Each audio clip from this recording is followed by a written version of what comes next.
Allanamiento de morada. ¡Iros de mi casa! La vida estaréis en vuestra casa y yo estaré en la puta calle.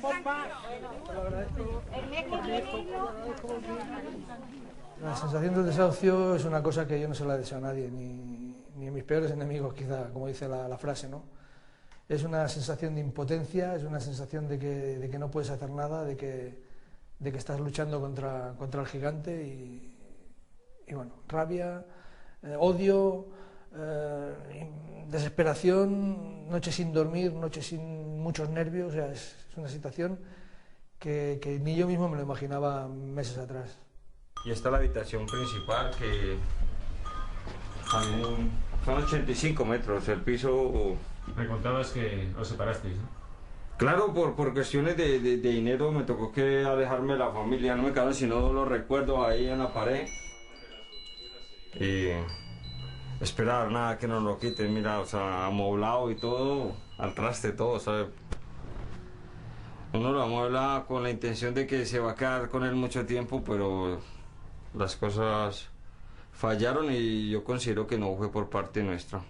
O sea, porque yo sigo haciendo mis 12 horas de trabajo todos los días. Para mí lo más grave es que continuamos estando atrapados en Caixa de Sabadell. O sea, ellos se adjudicaron el piso por el 50% del valor de tasación y nosotros continuamos debiendo el 50%. Años de trabajo apilados en montones de cajas. Sueños colgados de una pared que pronto serán nostalgia. El silencio de habitaciones vacías y el ruido de la impotencia y la rabia cuando ya no queda nada de lo que parecía tuyo. Ni siquiera una oportunidad para volver a empezar de cero.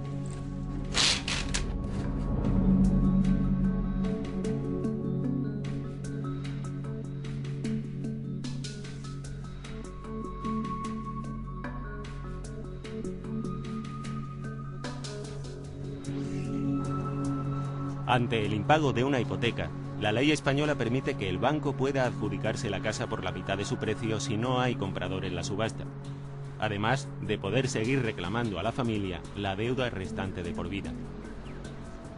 Si las cosas hubieran funcionado normalmente, si los mercados hubieran resistido, si la crisis económica no nos hubiera dañado a todos de esta misma manera, las entidades financieras no tendríamos que tener vivienda. Ni nos dedicamos a comprar vivienda, nosotros nos dedicamos a dar préstamos y lo que queremos es que a su vencimiento nuestros clientes efectivamente puedan devolverlo y ellos se queden con su casa y nosotros volver el dinero al ciclo económico, que es nuestra tarea, ¿no? Ahora mismo nosotros tenemos dos demandas principales. En primer lugar, equipararnos con otros países europeos, con Estados Unidos, y que con la entrega de la vivienda se liquide la deuda para que las familias puedan empezar de cero. Pero eso es solo una propuesta de mínimos, para que las familias justamente puedan empezar de cero. Nuestra segunda propuesta es que las familias se puedan quedar en esas mismas viviendas en régimen de alquiler, porque de hecho es incomprensible y completamente absurdo, incluso en términos económicos insostenible, que hayan miles y miles de viviendas vacías en manos de los bancos y cientos de miles de familias en la calle sin poder ser realojadas porque tampoco existe un parque de vivienda de alquiler social donde realojarlas. Las principales asociaciones de usuarios calculan que entre familiares y avalistas el número de afectados por impago de hipoteca supera el 1.000.000 de personas. El 20% de ellas son inmigrantes. Trabajadores como Ángel, con más de 10 años en nuestro país. Para poder traer de Ecuador a 2 de sus hijos y poder pagarles unos estudios, debía tener un piso en alquiler o en propiedad. Eligió la compra porque le salía más barato y el banco se lo brindó en bandeja. Cuando yo me metí a la hipoteca esta, pues yo sacaba 1.700. Claro, empecé a pagar 900 euros. De ahí subió a 1.400 y pico. Entonces ya el trabajo bajó. Ahora mismo gano 900 euros. Entonces ya no se puede hacer frente a esta letra. Ángel fue uno de los muchos créditos oportunistas que la banca concedió durante el boom inmobiliario. Con un empleo de jardinero y un salario poco estable, la probabilidad de mantener la hipoteca era muy precaria. La solución, conseguir avalistas. Me quedo sin piso y con deuda, y no solamente conmigo, sino con los avalistas que en ese día me hicieron el favor de hacerme darme las primas para que tenga el piso. Ahora, ¿qué pasa? Que yo me quedé con deuda, van contra ellos, y ellos, unas personas que decidían, me hicieron un favor, no más. Se prohíbe a la banca prestarle a una persona más dinero del que puede retornar. Y esas normas se las ha saltado la banca española permanentemente. A personas que ganaban 800 euros, como no les podían prestar los 250.000 de la hipoteca, entonces decían, búsquese 3 amigos que quieran comprar casa y venga. Entonces nosotros tenemos aquí 27 casos de personas que deben 1.200.000 euros, porque compraron su casa y a la vez compraron parte de 4 o 5 casas más. Cada mes, esta asociación recibe 300 casos de personas con problemas para pagar su hipoteca. Muchas de ellas ya han recibido la notificación de embargo o desahucio. El juzgado va a vender esta casa en una subasta pública. Como no hay nadie que la compre, entonces Caja de Madrid se la va a adjudicar por menos de la mitad del precio. A diferencia de Estados Unidos, donde la deuda se cancela cuando el banco se queda con la propiedad, o de la mayoría de países europeos que han aprobado leyes para hacer frente a la insolvencia de los consumidores en situaciones de crisis o desempleo, en España las familias que pierden su casa mantienen la deuda con el banco, que puede embargar sus nóminas cuando superen el salario mínimo. No hay medidas de protección institucionales para la economía familiar. Y una sociedad que no defiende la célula económica familiar, pues está destinada al fracaso. Como es la situación de España, que España es uno de los países modernos más sobreendeudados del mundo en cuanto a la deuda familiar. Robinson trabaja como taxista. Entre él y su mujer se las arreglaban para hacer frente a 180.000 euros de hipoteca. Pero el volumen de trabajo ha caído y su mujer ha tenido que retornar a Colombia.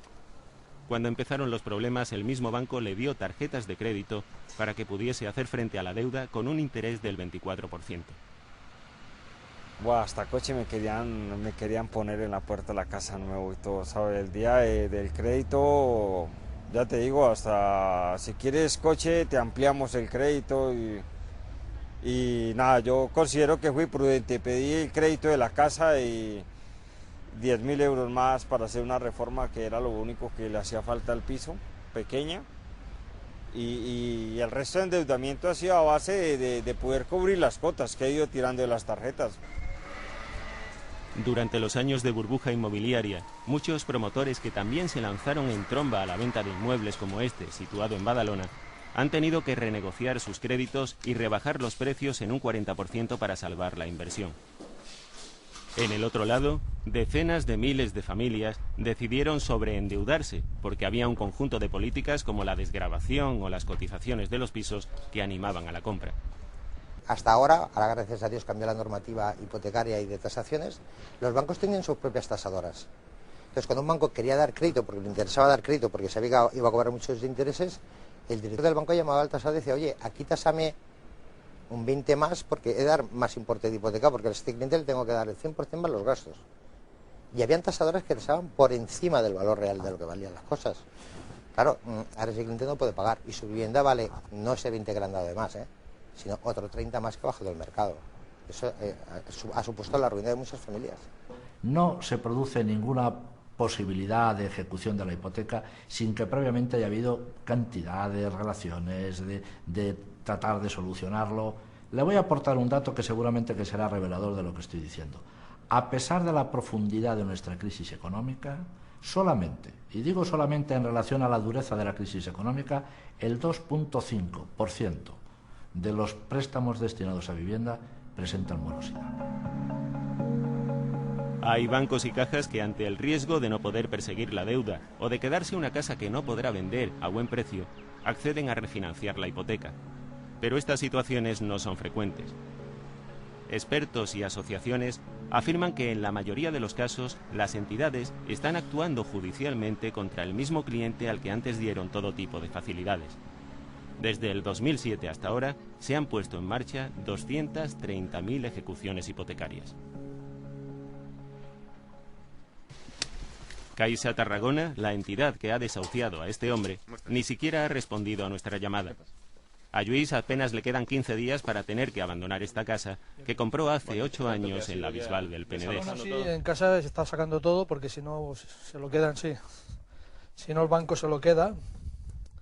Y bueno, tampoco quería que mis pertenencias pues pasaran a manos de ellos. Enséñanos un poquito. Sí, este es el comedor de casa. Y bueno, nada más he dejado un sofá que no queríamos, un par de sofás. Como podéis ver, no hay muebles, no hay nada, simplemente se ha salido todo, recuerdos. Esta es la habitación del niño. Sí, tengo un niño de 9 años, que también se queda sin casa, los muebles. Caixa Tarragona ya se ha adjudicado la casa por el 50% del valor de tasación y podrá volver a venderla.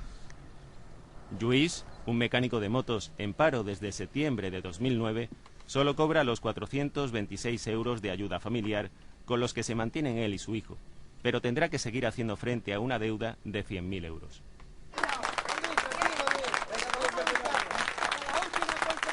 Hace un par de semanas, la plataforma de afectados por la hipoteca, que agrupa a más de 1.200 familias, consiguió retrasar el desahucio, pero solo durante unos días.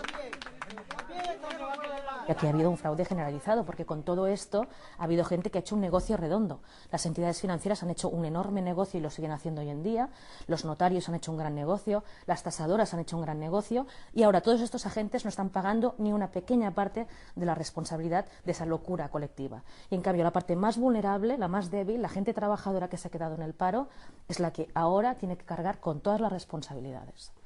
Yo mi vida la siento como si... empecé a trabajar a los 14 años, tengo 52, y es como si hubiera pasado un tornado, ¿no? Un tornado que se lleva, te arrasa la vida, pues los 38 años esos de vida, pues fuera. Pierdes todo, lo he perdido todo. Tantos años trabajando para no tener nada.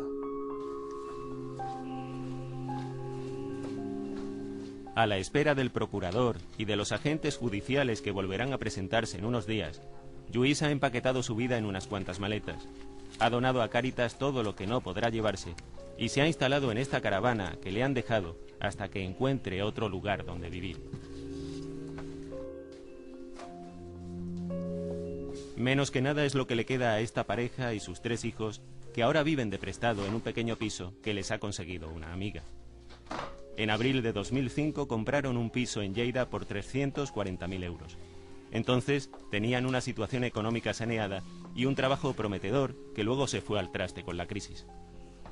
Nosotros no hemos vivido por encima de nuestras posibilidades, porque lo único que teníamos era una hipoteca de un piso.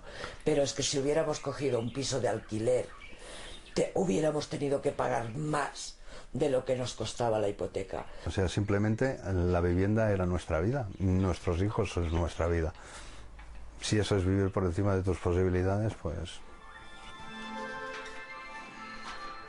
Xavier y María Lluís deben 116.000 euros a Caixa Sabadell, pero su único ingreso es la ayuda familiar de 420 euros. Tras el aviso de embargo, la entidad les propuso un alquiler que tampoco podían pagar. Hace apenas un mes les llegó el desahucio. Para esta familia no hay vuelta atrás. No podrán empezar de cero mientras el banco no les condone la deuda.